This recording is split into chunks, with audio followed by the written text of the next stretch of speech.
savez que l'énergie pour le développement d'un pays, c'est très important. Et surtout, c'est très important pour notre secteur maritime et des transports. Donc, ce n'est pas notre core business, comme on dit en anglais. Mais on a été amené à investir dans ces secteurs parce que nous avions besoin d'énergie pour le port, pour les eaux franches, pour le développement des infrastructures. Donc, nous avons trouvé un partenaire, AFC, un premier, Africa Finance Corporation. Nous avons discuté comment développer une unité de production d'énergie vert, renouvelable. Donc, nous avons opté pour l'énergie éolienne. Comment ce choix s'est fait? Pourquoi l'éolien? L'éolien, c'était à cause des vents que nous avons à Djibouti, des vents forts, des vitesses convenables pour les éoliennes.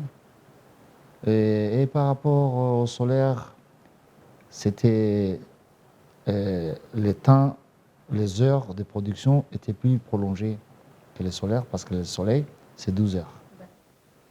Et sur les 12 heures, on a 8 heures de soleil. Du lever du soleil le matin à 8 heures, il n'y a pas de soleil qui touche les panneaux solaires et après à 16 heures. Donc on a 8 heures pour le solaire et pour l'éolienne, on a toute la journée. Et ça va nous permettre de réduire nos charges, d'être plus compétitifs par rapport aux autres ports de la région. À Djibouti, nous n'avons pas de pétrole. Mais les ports avec lesquels nous sommes en concurrence, c'est des pays producteurs de pétrole, de l'autre côté de la mer Rouge. Donc, en réduisant la facture énergétique, on va réduire nos tarifs de prestation. Donc, ça va nous permettre d'être plus compétitifs et nous mettre peut-être en meilleure position de compétition avec les pays et les ports. Nous continuons toujours de développer des ports. Djibouti est un petit pays, mais nous avons 6 ports en eau profonde, comparé à l'échelle du continent et dans le monde. Donc nous allons encore et encore investir dans les infrastructures maritimes et encore, nous aurons besoin d'énergie. AFC, ma première approche, AFC est basé à Lagos, Que vous connaissez bien. que je connais bien. Et puis AFC, c'est vraiment, j'ai dit à Ismaïla, les projets de développement que vous avez faits en Afrique sont plus populaires que votre nom, en disant AFC. Tout le monde me dit, c'est qui AFC? Ils pensent AFC, de la Banque mondiale. Ils ont fait beaucoup pour l'Afrique. Et après, c'est eux qui ont amené AFC à ramener Africa FMO et Climate Manager. Donc, on a monté le consortium avec Great Horn Investment Holding. Le plus grand challenge, c'était les finances. Comment convaincre les financiers, les financiers en anglais, ou lenders, les banques. Ça n'a pas été possible. Non seulement facile, je ne dirais pas facile.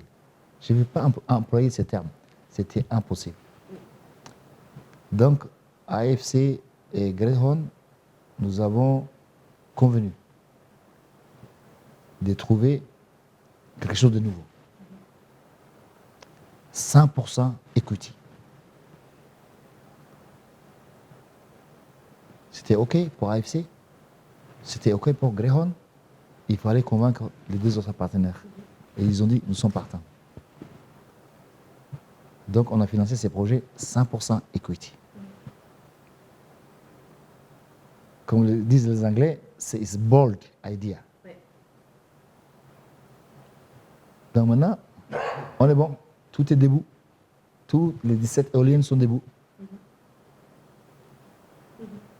Et maintenant, les financiers, ils nous courtisent. Ils nous courent derrière pour dire on vous refinance. Ouais. Donc ça, c'était le plus grand challenge. Et c'était pas les plus grands. C'était l'assurance. Parce que les banques ne bougent pas sans une assurance. Et grâce à MIGA, de la Banque mondiale, qui a garanti ces projets à hauteur de 91,6 millions de dollars US.